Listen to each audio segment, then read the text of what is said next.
Ngayong umaga, naghahain naman po ako ng kaso dito sa Department of Justice.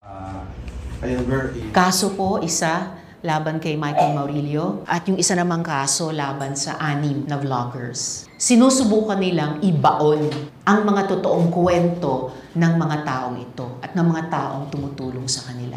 Pero ibahin niyo ako. Hindi nila pwedeng gawin ito sa mga taong ito.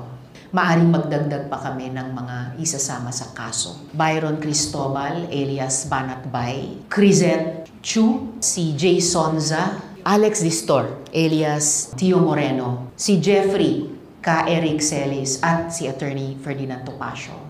So, ayon sa aking legal team, ang nararapat na kaso ay cyber libel dahil sa kawalang kapakialaman nila kung totoo o hindi ang kanilang kinakalat at mga dagdag na kasinungalingan pa. Ito ay sistematiko at sadyang pag-atake pati sa mga witnesses, mga taong naglakas loob sa kabila ng kanilang takot na sabihin ang kanilang katotohanan.